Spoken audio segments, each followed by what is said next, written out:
Bom, nesse terceiro vídeo eu quero falar aqui a respeito de uma outra ideia que precisa ser comentada, que é a questão das outras dimensões, que são possíveis de deduzir. Então, se você for assistir esse vídeo, eu vou deduzir aqui as 11 dimensões necessárias para poder validar a teoria das cordas, se fosse o caso. Não que ela valide por si só, ou mesmo que você comprova a existência de cordas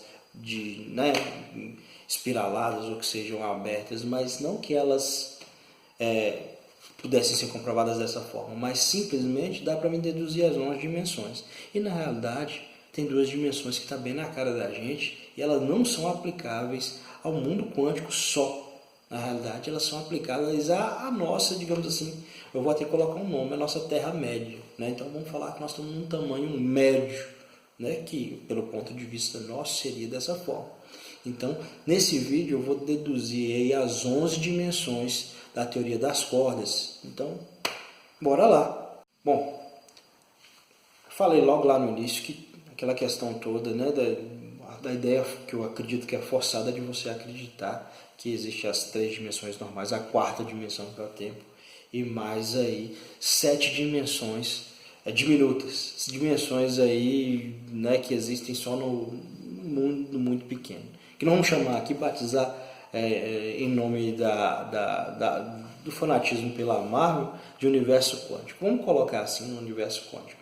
Assim como também vou falar da Terra-média, vou também fazer isso mesmo, só dar um nome aos bois, vou colocar aí na nossa Midgard, então nós estamos aqui no meio, então vamos colocar que seja assim, simplesmente uma analogia um pouco vagabunda, mas eu vou fazer dessa forma. Então eu também teria que pensar em algumas outras coisas aí que eu tive que criar na minha cabeça para poder fazer essa ideia também funcionar para mim. Então eu tive que imaginar alguns símbolos matemáticos, inclusive que eles não, assim, até onde eu sei, não existiam. Então eu tive que inventar alguns símbolos matemáticos aí para poder, assim, que não existem, mas que existiriam na minha cabeça, algumas palavras aí que eu forcei. E também tive que dar nome aí para 2 dimensões que eu acredito que elas estão aqui o tempo inteiro, que a gente não está percebendo, e que não tem nada a ver com dimensão espiralada mesmo, diminuta, lembrando aquela ideia que assistindo Cosmos, acho que você me lembra bem, acho que no Cosmos lá de Carl Sagan, ele fala para a gente tentar imaginar uma formiga andando num fio, para a gente tentar imaginar essas dimensões. Bom, essa ideia que se tem, mas eu acho que não é bem por aí. Não é bem por aí. Pare e pense. Na realidade é o seguinte, a gente tem quantas dimensões, igual eu falei, nessa nossa Midgard, nesse mundo médio nosso? A gente tem quantas dimensões? A gente tem o comprimento, a altura, a profundidade e temos também o tempo, que seria a 4ª dimensão. Marcamos 4 dimensões. Mas existem mais 2 que estão aqui o tempo inteiro que a gente não sabe. Uma eu batizei tive que usar do inglês, porque uma palavrinha pequena ajuda bastante, o in, e a outra que eu tive que também utilizar do inglês e coloquei o out. Então ficou o in e o out, que seria o para dentro e o para fora. Então se você imaginar essas 2 dimensões, que é você caminhar para o muito pequeno e você caminhar para o muito grande. Então se você imaginar essas outras 2 dimensões, aí você vai ter 6 dimensões e não 4, como anteriormente a gente tinha, como o Einstein deixou aí para a gente, essas 4 dimensões. Então 6 dimensões são 6 dimensões aplicáveis. São 6 dimensões que estão. Vamos voltar na questão da ideia do ponto que você tentar marcar. Vamos supor que você tentar marcar esse ponto com um grafite cada vez mais fino, ainda assim ele vai ser um universo muito grande se você tomar um referencial tendendo ao infinito para o muito pequeno. E esse ponto ainda continuará existindo e sendo referencial para um universo muito grande.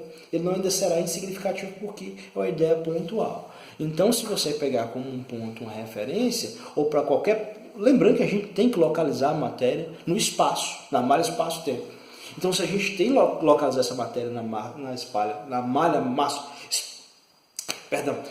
Portanto, se a gente tem que localizar essa matéria na malha espaço-tempo, então se a gente tem que fazer isso para a gente poder validar a culminância, Então a gente tem que marcar um ponto. Se a gente tem que marcar esse ponto, a gente tem que imaginar que sempre a gente vai caminhar para dentro.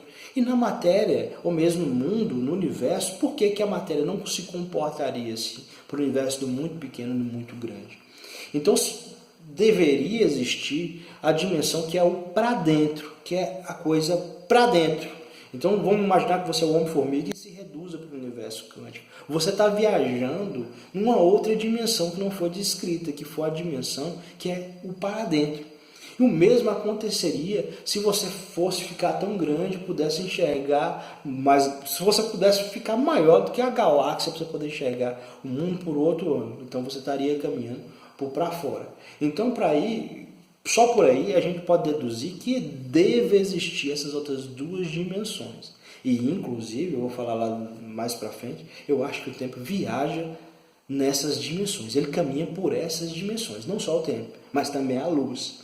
A luz e outros fenômenos que não são tão totalmente compreendidos, porque na realidade eles rompem essa barreira, essa Mach 1, vou colocar qualquer nome desse trem, mas eles rompem essa barreira que deve existir do universo de significância, quando a coisa passa a ser insignificante.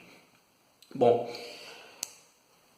então se a gente caminhar para o universo do muito pequeno, ou tentando ir para o universo da teoria das cordas, tentar localizar essas cordas, a gente vai chegar num ponto onde o muito grande vai ficar para trás. Então a gente vai chegar num universo aí que eu estou chamando de universo quântico, onde ainda existirá outras dimensões aplicáveis naquele universo. São dimensões de um comprimento, uma altura, uma profundidade do muito pequeno. Que você tendo um movimento em relação àquilo dali, dependendo do espaço que você realizar, talvez seja insignificante para um movimento muito maior, que é o movimento de quem estivesse aqui na mídia. Então, quem estivesse viajando para um IN, quem estivesse dentro do IN, que já estivesse dentro dessa dimensão, o que ficasse para fora, né, o que ficasse no Mídiga, seria o out do IN. E quem estivesse lá no IN agora teria todas essas outras dimensões aplicáveis, que seriam as 3 normais espaciais, mais o tempo. Um IN do IN, porque a tendência é o infinito. Então existiria o IN do IN, porém, o out do IN seria o próprio caminho inverso do IN, que se anularia. Então, com uma ideia um pouco forçada, eu sei, é possível deduzir as 11 dimensões que devam existir para uma coisa tão diminuta quanto as cordas e tão forçada quanto as cordas. Eu não sei se a matemática, nesse caso, se aplica a esse caso.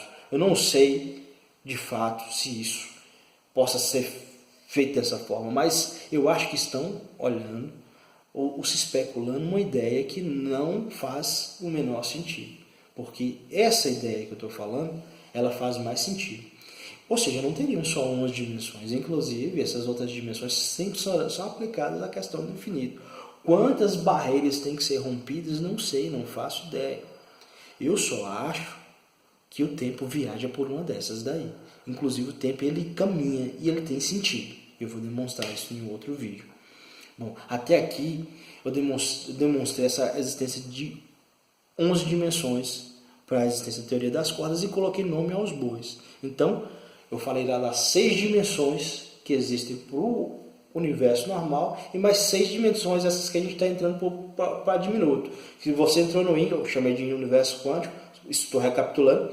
Então, se você estando lá, você vai ter as outras 4 dimensões que a gente tinha até então, aplicável para o mesmo universo daqui de fora, mas porém, um IN do IN de lá, mas porém, uma das dimensões se anularia, que era a dimensão, que era simplesmente o caminho de volta, que seria a mesma. Nesse caso, como eu vou demonstrar depois, ele se anula assim, ele não pode ser a mesma, porque nesse caso, para essas dimensões, inclusive para o tempo, existe um sentido.